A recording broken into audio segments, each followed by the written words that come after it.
Thank you so very much, Jordan, for those kind words. And thank you for giving me the opportunity to be up here. This is just one of the best conferences, isn't it? It's the best. Yes, right? And it's the best because it's so intentional, largely due to the work of Jordan and his committee. It's the best because of the people that show up year after year to spend time together. And I was talking to somebody who is a brand new attendee on the reception the first night. And I was trying to explain to them like what this is like and what to expect over the next few days. And I said, basically, this is why it's good. It's a group of like 300 really nice badasses. Right? Sorry. Okay. But here's the thing, because people always talk about STP. Everybody's so nice. But I think there's something more to it than that. All right? The reason why we're so nice and we want to share all of our teaching strategies and we're so passionate about it is because we care so deeply about this part of our lives. And it requires some level of rigor and attention to detail in making sure that I know that the way I teach works. All right? So, all of you really nice badasses, I see you. I want to be you. And those of you who I don't know yet, we're going to be friends by next year for sure. Okay? All right. So, enough of that mushy stuff. Let's do some science. All right. So we're going to start off with what we're not going to be doing. So you see the title of my talk and you're like, oh, we're probably going to talk about like SOTL for 50 minutes. And I love SOTL, but I would not be the person to talk about that. We would have Regan up here or something. So I'm not going to talk about that. If that's what you think the talk is, it's not. What it is going to be instead is me trying to advance an idea of different kinds of levels of teaching practice. And I want you to be thinking about where you think you fall on this continuum. And then towards the end of the time, I'm going to give you some ideas, some advice of how to move to the next step, regardless of where you are developmentally. So scholarship of teaching and learning, we know when we kind of look at the official definition of that, it's when we design intentional learning experiences for the purposes of sharing them with a wider audience. And so there's always this eye to publication. And I think that's a wonderful outcome. And I should say, I just went to a great session by Rachel Soicher, where she advanced additional ideas even beyond SOTL. But I think we can throw, so if you went to that one, we can throw her ideas of where to go next into this last box. But a lot of times when people talk about SOTL, they contrast it with the scholarly teaching idea. Anytime somebody's trying to make a statement about SOTL, they feel like they have to first explain what it's not, that it's not scholarly teaching. And I think a lot of the people in this room, you guys are probably scholarly teachers. You might also do SOTL as well. But scholarly teaching, if you haven't heard that term before, is essentially you're up on the research. And you're up on the research and you're trying to use it in your classrooms, right? Maybe you're reading Teaching of Psych, you're reading some of these popular learning science books. You're using it because you care deeply about your teaching practice. So we've got that going on. But what I want to advance, and I should say, by the way, I hope none of us are just talking, right? Right? So that's the other like little part there that we need to give a little lip service to. I don't know about y'all, but a lot of my colleagues who don't come to STP events might be in the just talking. They're saying, well, I'm teaching the way I want to teach because that's the way I like to teach, right? And no attention to whether or not that's an evidence-informed practice. So we're not doing that either. But what I'm going to try to advance is this idea is there's some kind of middle point that you don't have to necessarily be focused on publication, although that can be helpful for lots of reasons. Last night I was out to dinner with a group of people through one of these organized STP dinners, and I was talking to somebody who is an excellent high school teacher of psychology, Stephen. I see him in the back there. And he said, we were talking about this, and he said, the reason he wanted to teach in high school is because he didn't want to do research. And there's like lots of other reasons, but that was one reason. He said he didn't want to do research. And I said, define research. And he said, well, like stuff when you do stuff to publish. I was like, oh, okay. Well, if you're working from that operational definition, then I could see why it might not be attractive if you don't love to publish.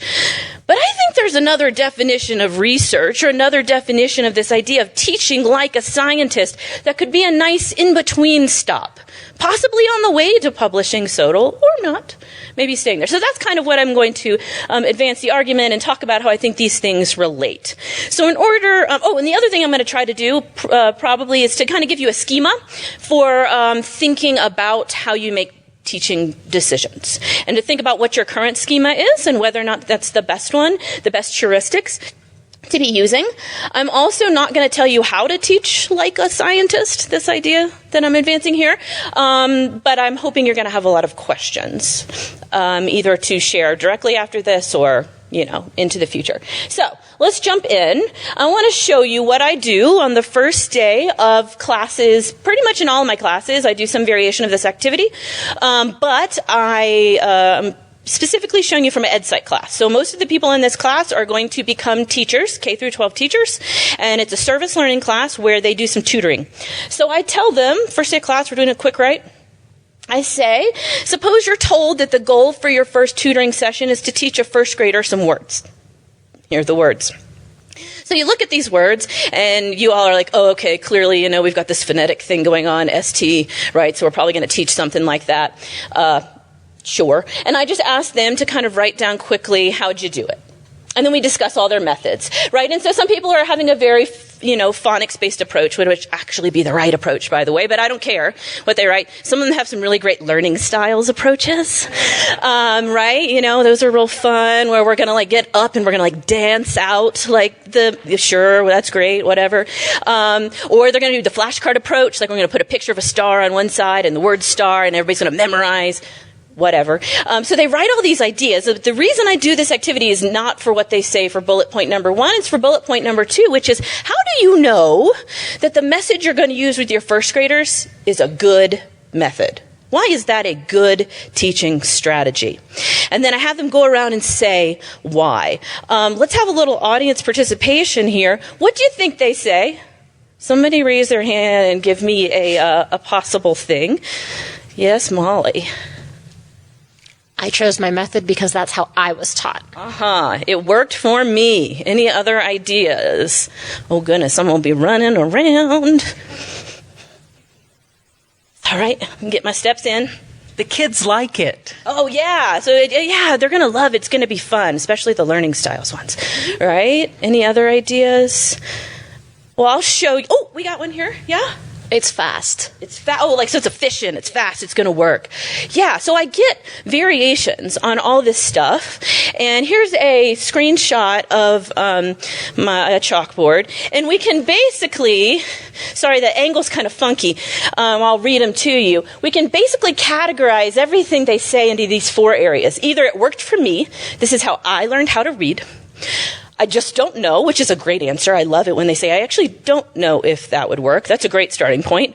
Common sense, meaning it's fun, it's fast, any of those kinds of things where it just should work. It just sounds like it should work. Or it worked for somebody else.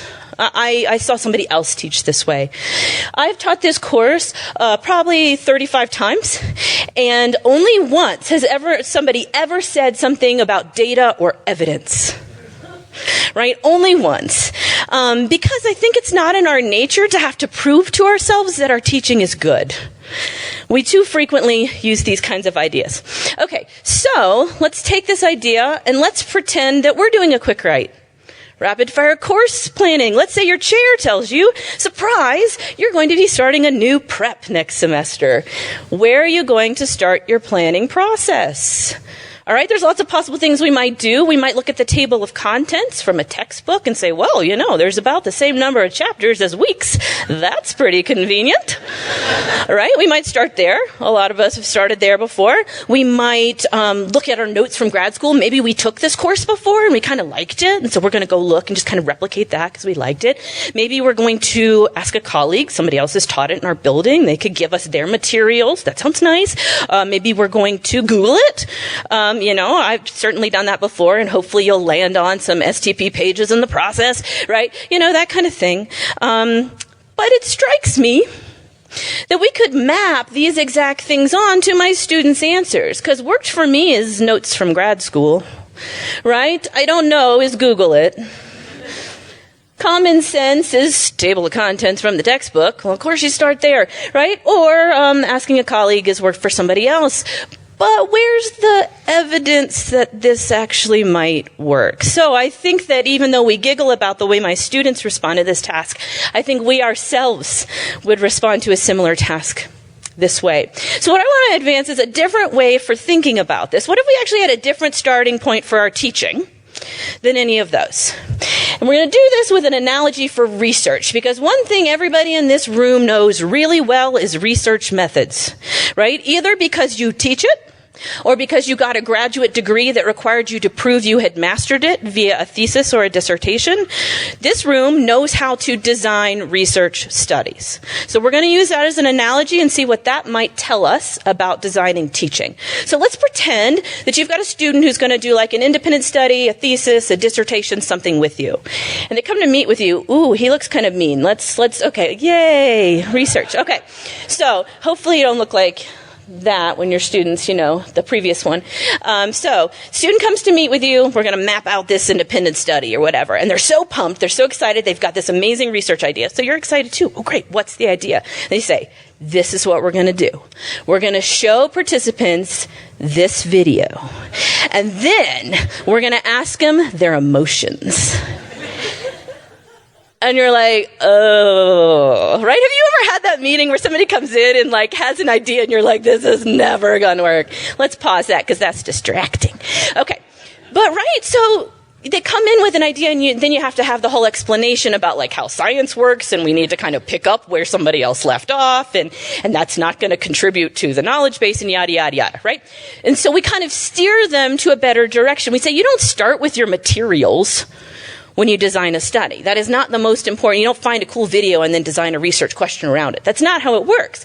But it seems like sometimes we design our courses around our materials. Now, these two books right here are the ones we use for research methods and intro in my class. I know at least one of the authors is here today, right? Excellent materials. Excellent materials. But isn't it a little funky, though, to start with that material?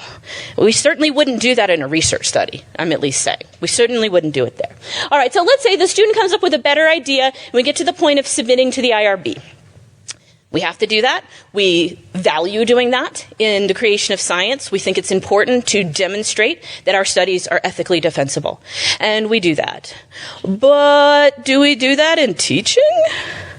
And I'm not asking for a teaching IRB. We do not need more bureaucratic junk in the academy. Okay, that is not what I'm asking for. But it strikes me as curious that we think that research is of a level that it should require a high level of scrutiny and kind of ethical tests, and that teaching doesn't need that. And if you think about, how many students you interact with every day and how many potentials for unethical interactions there are, as compared to the potential for ethical problems when you just give somebody a survey one time, right? It seems a little unbalanced. And if I think about, too, some of the principles we should all know, here, this will be a retrieval practice time. What do these three things remind you of? One of my IRB people, what does this come from? Belmont Report, right? So we know that any time that we do a research study, we have to prove that we've got respect and autonomy for our participants going on, study is beneficent, justice. Wouldn't it be kind of good if we had to prove that in our teaching?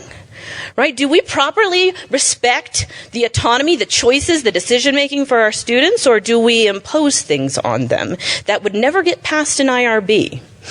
Are we always making sure that our teaching methods are in every student's best interest, or is it about our best interest? That would never fly for an IRB study. Are we making sure that our teaching methods work for a wide variety of students in our classrooms, understanding that we have students coming from underrepresented populations and may not be ready to benefit from the teaching strategy we have selected? And so we are not teaching equitably or for justice, right? So it's just interesting. Now, we don't have to kind of prove that. All right, let's move on. Let's say the student does the study. We got some good results, and they're going to write them up.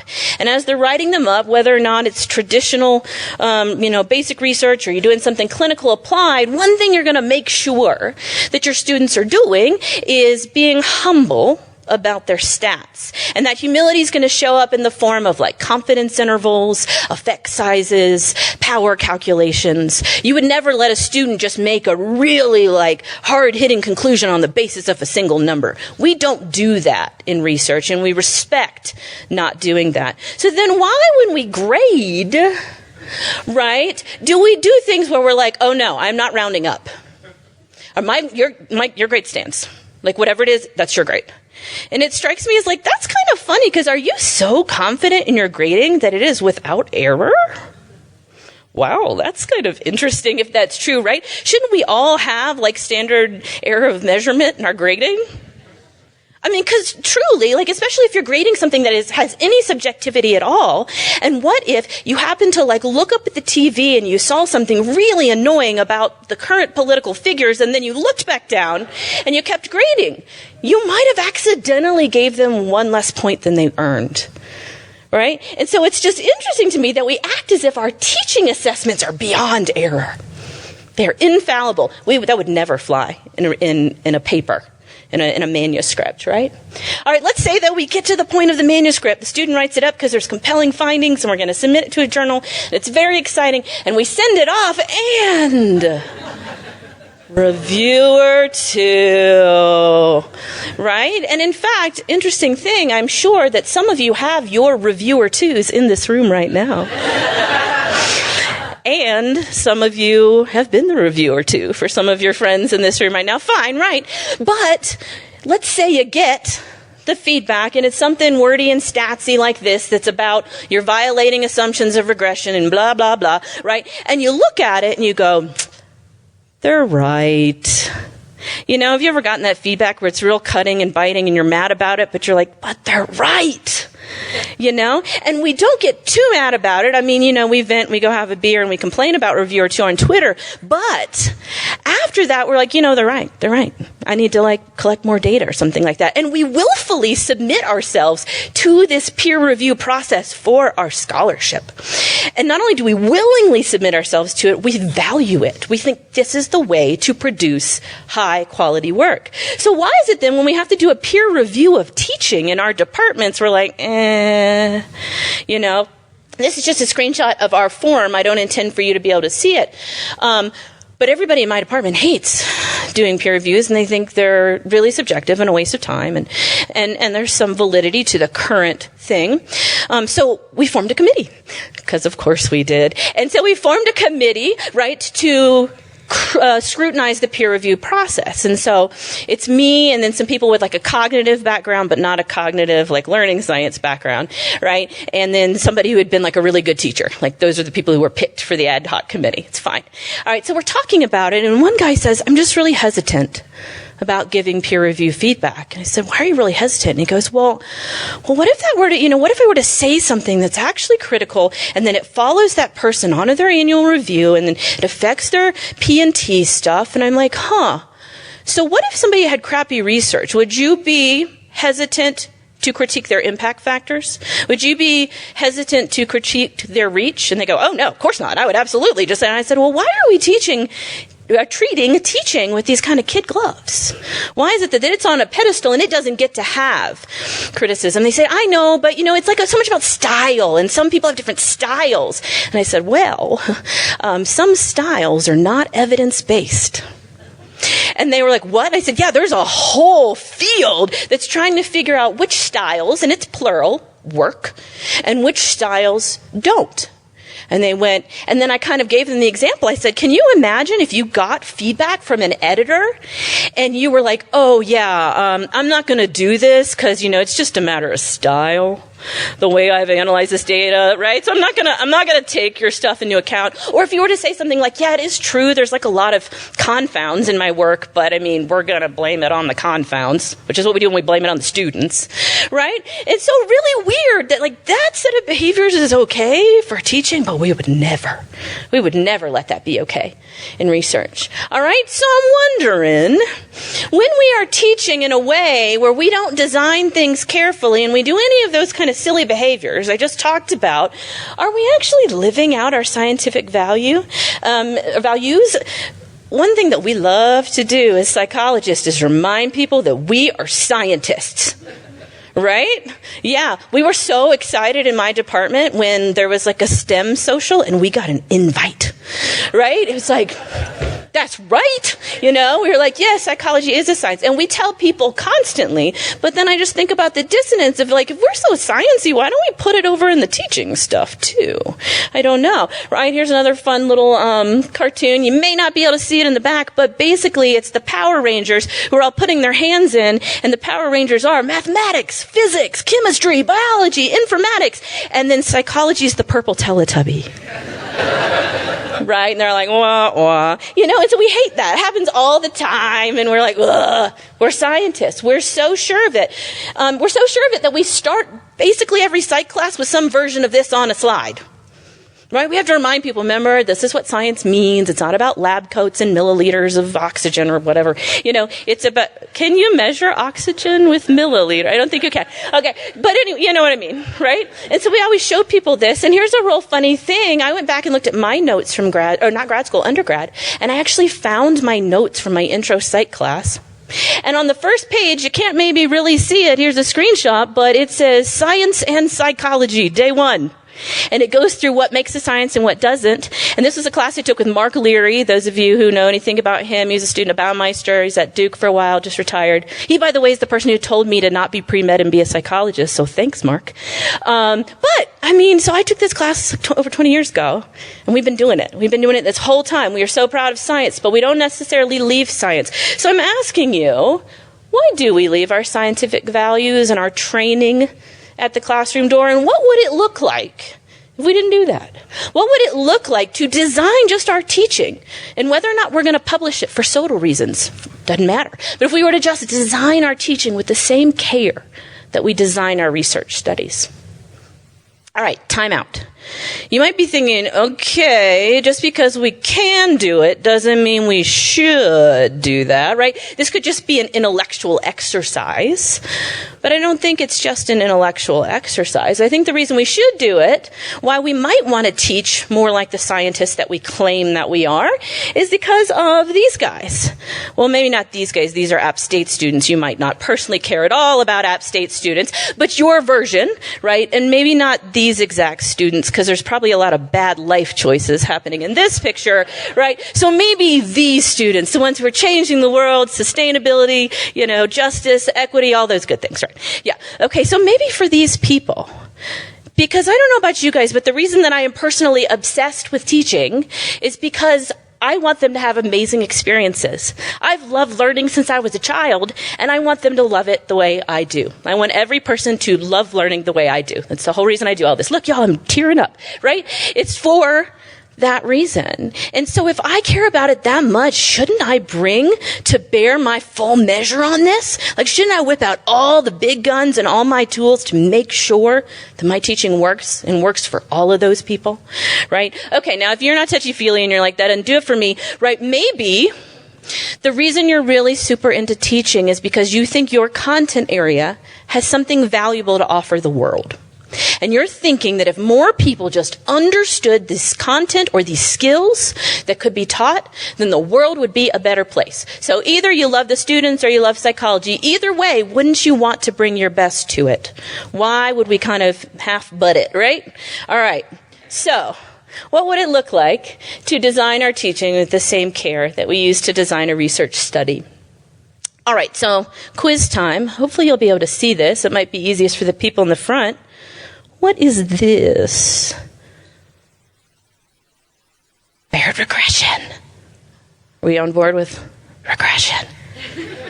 Yeah, right. So it's essentially the general linear model of which regression can be applied. There's different ways to write the general linear model. But the nice thing about it, another thing that Mark Leary taught me, by the way, is it really helps you to kind of take a lot of, at least the old statistics, and kind of connect them all together, right? So basically what we're doing with general linear model, or if you just want to think of it as regression, right, is that we are thinking about, we got some dependent variables, and we're trying to explain variance, differences in the dependent variables based on stuff going on with independent variables. And that's kind of like everything we do in science, but we can kind of put it into a regression equation, and we know the stuff that we forgot to take into account is error, and then the constant is this mathematical necessity, right? So we know that. Okay, so what if we were to try to use the general linear model to model what it is we do when we're teaching? Let's see. All right, so go in there. What is the dependent variable in a classroom? Learning.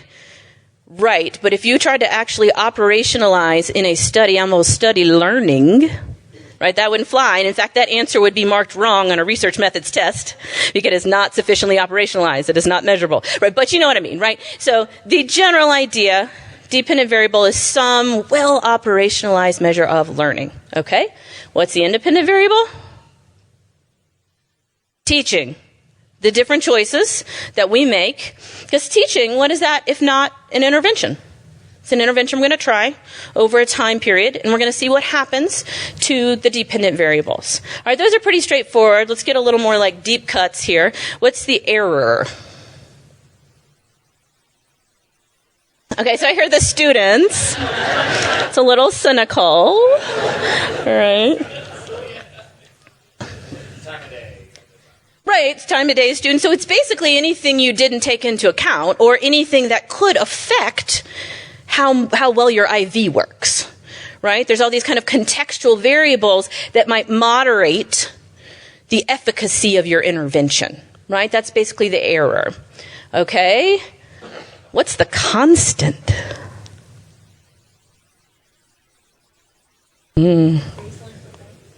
Could be baseline performance. It depends on kind of when you've measured which variables. It also could be the learning that happens despite your teaching. Right? Because sometimes scores, dependent variables change, and sometimes they change for reasons completely unrelated to the independent variables. Y'all have had these students, I call them teacher-proof students, where they don't actually need you, right? They would probably do amazing things without you. Then there are students who absolutely need you and would not make any meaningful growth in their dependent variable if you don't have effective independent variables going on. And I hope we're here not for the teacher-proof ones, but the ones who need us, right? All right, so that's the constant. What's R squared? No, there is no R up there, so now you're going to have to use some of your stats knowledge. Some of you are getting a little twitchy now. I don't teach stats. Those of you who do, R squared. Proportion of variance explained. Right, yeah, we know that. But basically we're saying, in this case, it's how much variance in the learning was due to the teaching. And shouldn't it be our hope, our goal as teachers to maximize R square in the general linear model of teaching, right? We want to make sure that our teaching intervention has made maximal effects in that. Okay, so we're going to go with this for the kind of remaining time to think about how we might apply this to designing classrooms. So we're basically talking about... Oh, by the way, I did this activity. Sorry, I forgot about this. I did this activity with my grad students that I teach. Like Jordan, my past grad student, apparently. Yeah, he did this 13 years ago. Yeah, no, but we do this activity every semester, and they're able to come up with the answers that you just did, for sure. Okay, so basically what we're saying is we need to think about learning as this interaction between effective teaching strategies and the error, which is essentially just moderators of your IV. So let's zoom in on some of these. Let's zoom in on learning. So let's say that in your class, you need to think about how you're going to operationalize this, because learning's not enough. We heard on the first day this idea of the 5-year dream. Maybe that's the way you're going to operationalize it. For me, I call it grocery store moments. It's pretty similar, but if you run into one of your students in the grocery store and you see them at the end of the aisle and you're like, ooh, I recognize that person, but I don't remember their name, right? And they're coming closer and you're like, oh, yep, definitely taught them. And then they come running up, hi, Dr. Masland. What's the next sentence out of their mouth going to be? And what I don't want it to be is some like, oh, do you remember the day you wore purple pants? Like, yeah, right? I want them to remember something. For me, I want them to be like, oh my gosh, guess what? My mom wanted to buy this thing that she saw on social media, but then I went and showed her some data about it. It actually has no effects and she didn't buy it. If that's the answer, then I'm like, right? That is what I'm hoping. So whatever your version of that is, all right? Do some thinking if you haven't actually operationalized your DV yet. A couple of other ideas. I bet a lot of the people in this room are familiar with Bloom's taxonomy. But if you're not, jot that down, Bloom's taxonomy.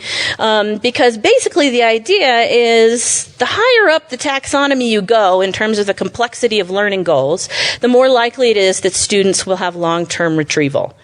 And like Pooja said, that's what we're here for, right? We are here to help students be effective, sure, at their encoding, but definitely at their retrieval. So that's one thing you could look at. Also, thanks APA, we have some really great existing learning goals for the whole major, or like we heard yesterday from the Intro Psych Initiative. You can't see them, but we have, 5 or 6 nice student learning outcomes. That could become your dependent variables. And this is important. You got to get really clear on your dependent variable first, because that will help you to choose the right teaching strategy. Because not every teaching strategy helps every dependent variable. So you got to get it real clear on that first. All right. Now, when we get clear on a dependent variable, we want to not forget all those things that we teach them in research methods about validity. Right? We make them memorize like what's content validity and construct validity and all that stuff without necessarily thinking about our own assessments. And our own assessments valid measures of the dependent variable? And a lot of times I would argue, no, there's tons of construct irrelevant variance. Real quick story, when I first started teaching, the main type of assessment strategy I used was a combination multiple choice short essay test. They would come in and they would complete that in a 50-minute period. And we would get to the end of the period, well, really 5 minutes over, and I'd have to say, all right, people, we got to have the papers, right? And there's always a couple left. And they bring them and they put them on the top of the stack. So the latest papers on the top of the stack represented 2 levels of quality usually. What's your guess? What are the 2 levels of quality? I heard it, the best and the worst, right? And so it's the best because those people are masters of their executive functioning, right? They know how to, when they receive an essay question, they know how to brain dump. And they've probably used really effective study skills up to this point too, right? They're going to brain dump, they're going to organize into an outline, then they're going to write the thing, they're going to save enough time at the end to edit, right? And you can see evidence of that. The worst ones, didn't even get to the second essay question. So that happens, and I went, well, shoot. In order to do well on my exams, sure, you have to show mastery of psychology content, but there's some other stuff I'm measuring too. I'm measuring speed of processing. I'm measuring cognitive flexibility. I'm measuring ability to physically write fast. Do I care about any of those things? Not in this course. Those were not my dependent variables. My dependent variable had to do with mastery of EdSci content. And so I drastically changed the way I do all of my assessments because I'm trying to get the construct irrelevant variance out, just like we do when we design assessments and surveys for research. All right, we can talk about teaching. We got to pick certain teaching strategies. So let's say that you had decided that one of your learning goals is going to be improving written communication. That is one of the APA goals, and you've decided to do that. And so you've got to figure out what your independent variable of teaching is going to be. There's lots of different ways you could do this, but maybe you're like, I'm going to give them really good feedback about the way they write. That would be smart. We know from Hattie's meta-analysis that feedback is one of the things with the biggest effect size in terms of what we can control as instructors. So that's great. But what's the feedback going to look like? Maybe you're just going to give the kind of feedback you were given in grad school. That's probably not the best thing, but if you do some Googling, right, Google scholaring, I should say, you will find that, wait a minute, people have done research on this. And you probably can't read the abstract. I think this one's out of TOP. But basically, they were looking at the format of the feedback and whether or not feedback was more helpful when it was delivered electronically or handwritten on the thing. And you know what they found? Students learned more when they received electronic feedback. Maybe the opposite of what you would have thought. I don't know. Now, this is only one study. Needs to be replicated in TOP's replication corner, right? It needs to be replicated, but it's a little bit more informed than just being like, I'm going to give them some feedback, right? It's much more scientific. All right. I'm going to skip this example so we can get to a different one. So we've been talking about ways that the IV relates to the DV, teaching and learning. And you've probably had this situation before where you've designed a beautiful course or a beautiful lesson, and it's amazing, and it's evidence-based and scholarly, and it should result in learning. And yet we've got these people that are messing up our teaching. Right? And they bring a whole bunch of stuff with them, a whole bunch of baggage, and all of it is profoundly not my fault. Right? That's an interesting way to think about it. But again, can you imagine if you told an editor, yeah, those moderators are not my fault? They'd be like, cool, do a new study, right?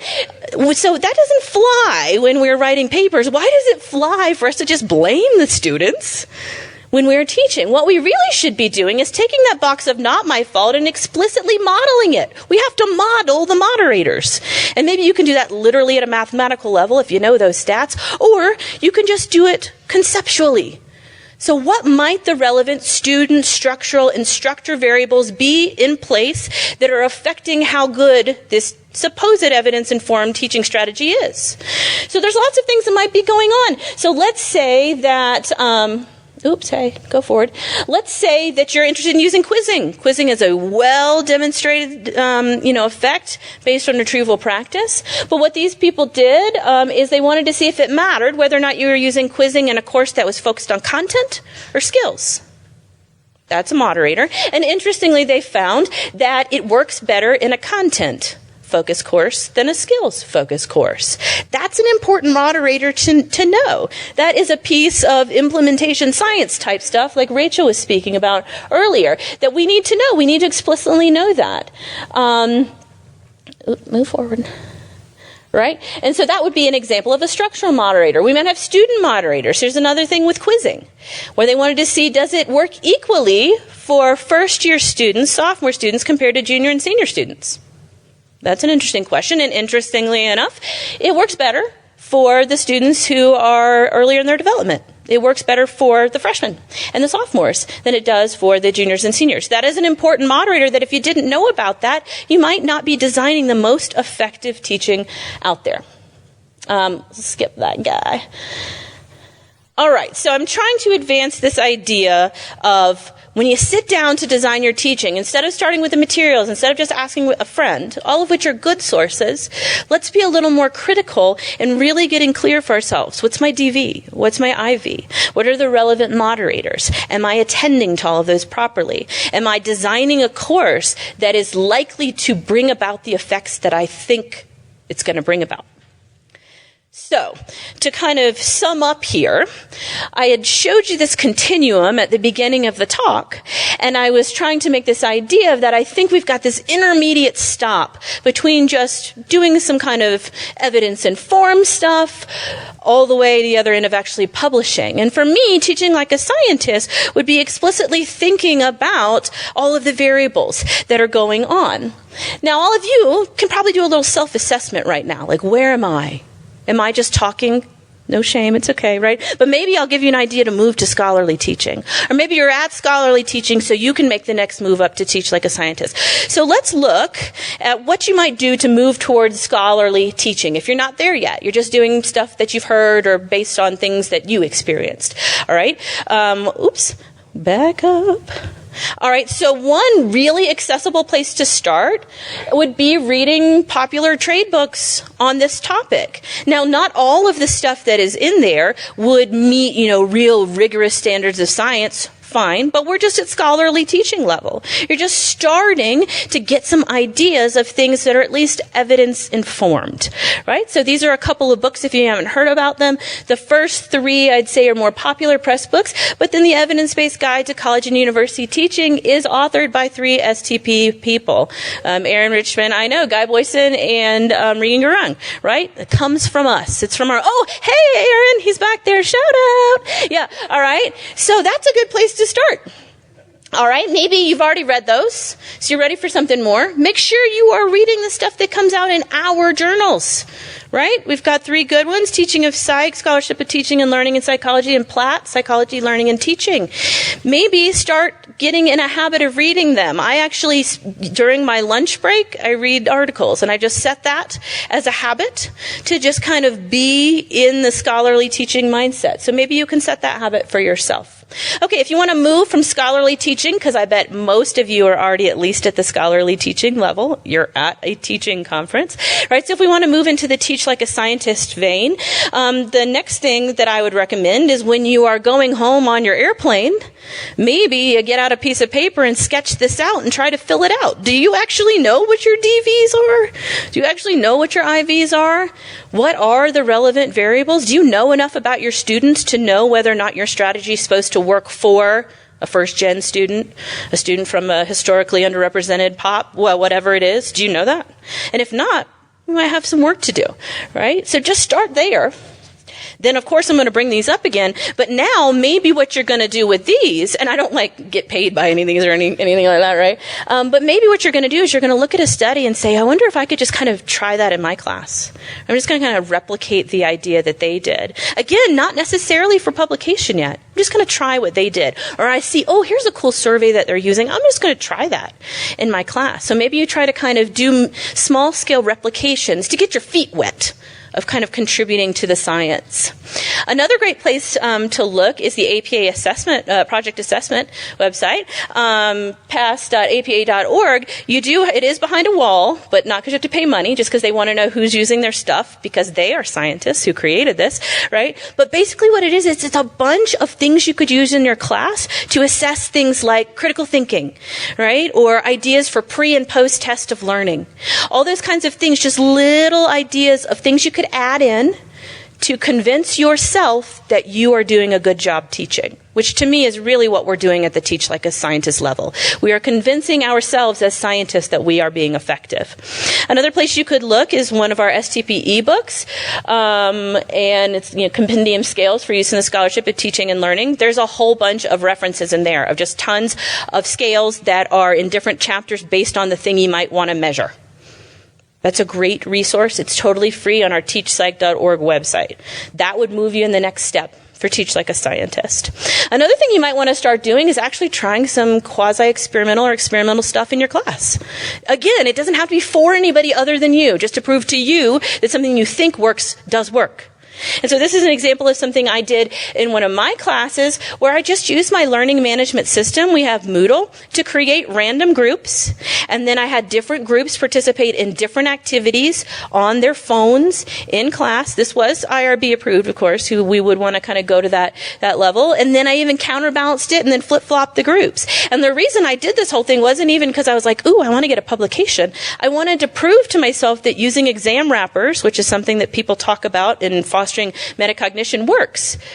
And I did not prove that to myself. But that was helpful, right? Because I was like, there's something here. And in fact, my grad student who's here, Jessica, is now doing a follow-up study to this as an actual SOTL study because we thought, that's kind of funky. That didn't work, right? So maybe you can do that for yourself, just to prove to yourself that you are actually an effective teacher.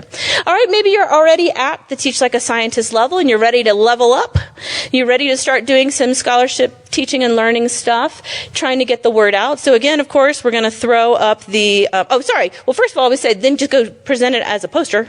here at ACT or NITOP or one of your delightful regional teaching conferences, right? All of those are excellent places. And you can see I just did that because I got those results from that other study and thought maybe I should tell people this, because there was a lot of people really into exam wrappers. And of course, this is one data point. We need many, many more data points to make sweeping decisions, but I thought it was kind of interesting. You too can do that. So I hope we'll have lots of posters here next year representing the efforts of your scholarly or your teaching like a scientist. Then of course, now you can submit manuscripts to our same big three, right? If you're going to go to all the work of designing a class that's scientific, might as well tell people about it, right? And it's going to help with annual reviews or promotion and tenure, depending on your institution, right? Now you might be thinking, okay, I've already done some publications, I've already submitted some things, some posters, stuff like that, and I don't know what the next level of quality would be. Well, we've got this great article, Benchmarks for Scholarly Investigations of Teaching and Learning, that lay out different levels of quality of SOTA work. And so maybe you could go there and look at it and be like, oh, I'm mostly at a level 2. What do you need to do to get to level 3? And essentially, it's just a continuum of being more scientific in your approach. That's basically what they lay out. And so I encourage you to look that one up if you haven't. And if that seems a little too abstract, there's another, almost a companion article I think of, even though they're in different journals, where they give exemplars of what the gold standard would be, that highest benchmark level. If you want to read examples of articles that our people, like these people, most of them were or are here at some point this weekend, believe are exemplars. And so you can kind of match yourself to that. Okay, couple of other ideas. Some of you in the room are editors or consulting editors of journals, or you are directors of conferences, or you're on an executive committee in some kind of director role. What would your next step be in order to reinforce teaching like a scientist? So one thing that I was really happy to learn more about this week was the changes at the Teaching of Psych Journal. And if you weren't in that session, the upcoming editor talked about how there's going to be new corners going on. And I was really struck when I was listening to the corners because I was like, this is exactly what I'm going to be talking about, right? So there is, in fact, a new scholarly teacher corner. And that matches right up with what I said scholarly teaching would be. It may be non-data driven, but still good ideas that other people might want to hear about. You can submit those there, right? We also have proof of concept corner, which is supposed to be data driven, but maybe it's not huge. Maybe it's small n, or you only showed it worked in one small place, so it's not really approaching science yet. That's just like our teaching like a scientist. Like it worked in my class, and I had a well-designed study to show it. All right? Then we've got this one that's like horrible of colors because I had to kind of blend the last two. Yeah, it was poor color choice, right? But to me, replication corner is sometimes going to be a proof of concept situation and sometimes going to be a science of teaching and learning corner situation. But if you didn't know, they are going to start publishing straight up replications, maybe with a little tweak. That's a great place for you to get started in replicating something that has already been shown to work, but now you show that it works in your institution with your moderators. And then lastly, the one I'm the most excited about, the Science of Teaching and Learning Corner, which is a very clear attempt to move the field towards an actual science of this thing, for us to be able to make statements about what works for whom and when. And so maybe you're ready to move in that direction. And if you are an editor or a conference director or something, what can you do to incentivize people to be doing these kinds of things? Maybe we need pre-conferences that focus on some or each of these levels. Maybe we need to have consulting services for people who don't know how to analyze the data they have, and they would otherwise publish, but they don't see themselves as stats gurus. Maybe we need some total stats gurus, right? There's lots of ideas. Maybe we need a special issue in some of our journals that specifically show you how to make the next step in your learning, right? There are lots of things that we could be doing, we could be incentivizing to really move us towards teaching more like a scientist. Okay, so to sum up here, I've tried to kind of advance this idea of different levels of the teaching continuum that map onto this idea of thinking of our teaching as a series of interacting variables and recognizing that learning is nothing more than a DV, teaching is nothing more than an independent variable, and all that not my fault is nothing more than moderators.